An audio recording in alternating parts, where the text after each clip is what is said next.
let me say this, Jen. Pardon my face. I was on the beach watching the game, and no sunscreen. The sun treated my face worse than the Blazers treated the Lakers last night. So my biggest takeaway is that the Lakers cannot shoot in a league that is increasingly built around shooting, and even more so in the bubble. And that's a major problem. But they can't shoot the basketball. They got, obviously, a historic performance from LeBron, even though there's room for growth there for sure. Anthony Davis could do more, certainly late in the game, but he had 28 and 11. And they still only managed 93 points against the Portland Trail Blazers, a team that had been giving up 123 points a game in the bubble. They shot 5 for 32, 15% from three. LeBron, AD, Kuzma, KCP were a combined 2 for 20 from three-point land. That's the Lakers' biggest problem. They cannot shoot, and I know it was worse in the bubble, but it was bad all season. They're in the bottom 10 in three-point shooting during the season. Even their two superstars, as great as they are, LeBron and AD, neither of them is great shooters. So sometimes even if they have it going, you're still trading 2 for 3, especially against a team like Portland. So that was my major takeaway. Look, let's be honest, the Lakers' defense wasn't that bad. It was better than I expected on the perimeter defense against the Blazers. I don't know if it was all defense or Blazers were just off, but Dame, CJ, Carmelo, Gary Trent Jr., none of them were on fire. Damon caught fire from 3 in the fourth, but throughout the game, none of them were really on fire like they had been in the previous weeks. And still, it was too much for the Lakers because when you can't shoot, you have no room for error. Your defense has to be on for pretty much 48 minutes, and you have to get great performances from AD and LeBron. And so that's my biggest takeaway, and I think they'll still win the series. I'm going to stick with my pick. But going forward, it could hurt them. I agree with you, and that's what I said earlier. Skip, 5 of 32 from the three. That's 16%. They only shot 10 of 54 outside of the restricted area. That's 19%. On catch and shoot, they were 6 of 30. I mean, what is that? I mean, they're wide open. At one point last night, I was like, if Danny Green hit the rim, we get a point. Because he couldn't even hit the rim. I mean, Kuzma's in the corner on a corner three. He hits the side of the backboard. I'm like, are you trying to, I mean, like, what is this? You're not at the fair trying to dunk the clown in the water by hitting the bullseye. Put the ball in the basket. I mean, they are wide open. And when they have these two bigs, and see, the Lakers, when you have two bigs like that, LeBron can't get downhill because there were a couple of times that he got downhill and Whiteside met him at the rim. Nurkic is there clogging up the paint, so they really can't play the two bigs because they got shooters. So if you try to play two bigs, that means somebody's going to have to scramble and try to get out on one of those bigs when they hit you in the pick and roll. This has been concerning for me, but what's even more concerning than the shooting, Chris, is that down the stretch, they couldn't get stops. They could not get stops. And they went on a 19-6 run, and remember we talked about it last week. The Nuggets backup shot 68% in the fourth quarter. Well, if the Nuggets backups are shooting like that, what the hell you think Dame and CJ gonna do? Melo made a big shot. Trent Jr. made a big shot. But the difference was Dame. Dame is special. And like you said, he didn't go crazy, and they still beat you by 7. I'm worried. I ain't even like it. You know what, kids? I can't even put on a good face.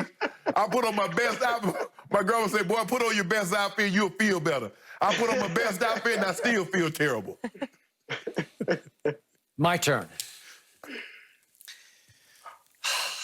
This game to me was all about the king. This game was about the man that is called by the man across from me the GOAT, proclaimed the MVP of this regular season. This game was about LeBron James down the stretch because, to LeBron's credit, when Damian Lillard made his first three at 7:37, what did LeBron counter with? He made his only three. Yeah. It was a big one because all of a sudden you go back up 6. And then Dame dribbles the ball back up the court, and I thought it was probably a foul, but he gets bounced sideways, and he just traveled. They called it a travel by Dwight. Dwight got away with bouncing him to the side. And all of a sudden, LeBron James has the ball in his hands with a 6-point lead with 7 minutes left in what was a virtual Lakers home game. At least when the Lakers scored, the crowd noise that was piped in went up. At least you had a slight, quote-unquote, home court advantage. And down the stretch of that game, the King has to just slam the door. And what did the King do? With 4:22 left, he went to the free throw line. I always say he is the worst late-game star free throw shooter in the history of this league. And he goes right up to the line and misses both of them. Anthony Davis missed both of them right on top of that. And the point is, when your two stars, your co-stars, go to the free throw line and go goose eggs, miss both of them, it's psychologically devastating for your whole squad. So then what does LeBron do next? He drives and misses a layup. To your point, they're playing the double bigs, and Whiteside got his hand up, and LeBron had to try to arc it too high up off the glass, and he left it a little bit short. And then he got one tip-in shot, which was a little bit lucky, but he did tip one in at the 2:12 mark, and that cut it to 4. And then he had a 3-point shot, did LeBron James, with 30 seconds left, to cut it to 2. Could have gotten dicey for the Blazers at that point, and he missed that. It's just not good enough. If you're that guy in that circumstance, up 6 with 7 minutes left, you have to close it. You have to figure out how to march to the free throw line and make enough of them to get you home. Because, as Chris Broussard has brought up many times on this show, he's talked to many people, does Anthony Davis have that dog in him? Well, we haven't ever seen it. We didn't see it last night because in the fourth quarter, he got real quiet. He took 3 shots and made 1. How many rebounds did he have in the fourth quarter? 1. Quiet. Did he block any shots in the fourth quarter? No. Nope. Quiet. -11. Yeah, -11. I'm sorry, that's not good enough. So everything fell on the shoulders of the guy at the end of year 17, LeBron James. And he couldn't get it home. He had all kinds of chances, but he couldn't. And I'm sorry, it's not good enough. Your 2 stars have to take that game over up 6 with 7 minutes left, and neither did. Look, I've said it on here before. LeBron has proven he can be clutch. What, he got 5 buzzer beaters in the playoffs? That's more than Michael Jordan 3, Kobe Bryant 1 combined.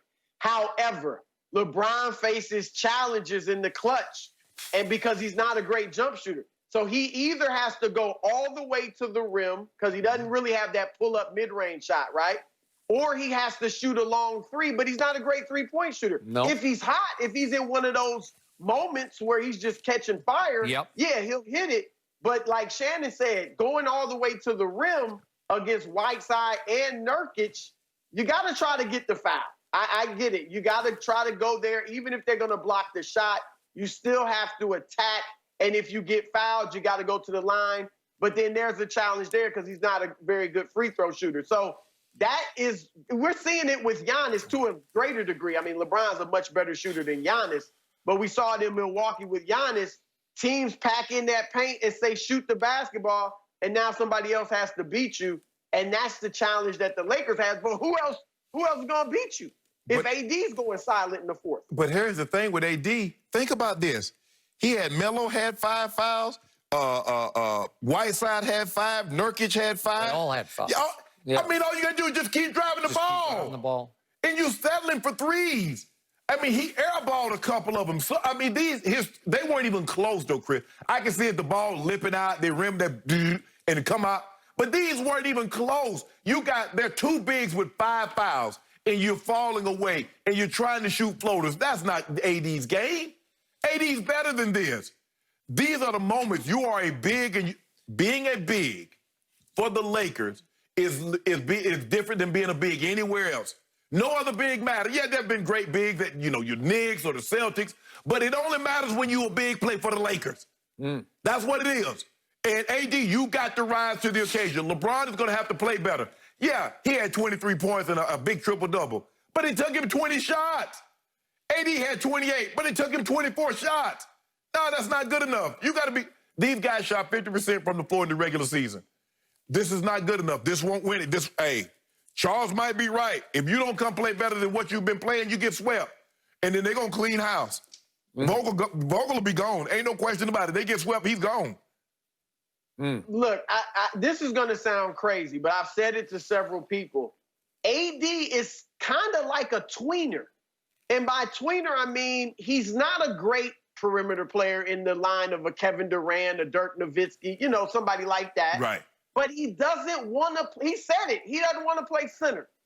And so there are guys in the league that put up huge numbers, and if they get their shot blocked or they can't have their way in a certain part of the court, they really don't want to go there. And I think to your point, Shannon, even he could have went at those guys and got them fouled out of the game. Yes. But he didn't want to risk getting the shot blocked, bodying them up, because he's really kind of a tweener. He's a good post player, but he's not a great one. He's a good three-point shooter or perimeter shooter, but he's not a great one. So what does he go to at the end of the game? Well, timeout. All I ever have heard on this show from the guy across from me is nobody can stop him. They can't. He can score on anybody. He can. At any time. Except last night. Except when he want to shoot fall away three-pointers, step back threes. Yeah. Go to the basket. You got these guys. You got 4 guys with 5 fouls, and all of them been trying to guard you. If you don't put any pressure on them, Skip, look, you're going to get look, if you play basketball, you're going to get dunked on, you're going to get your shot blocked. It's just like in football. You play long enough, you're going to get your bell rung. Anybody that caught the football or played running back said they didn't get the bell rung, they're lying.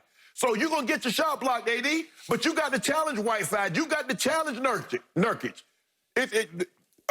Look, they got to play a lot better, and they can't keep getting off to these slow starts. And I'm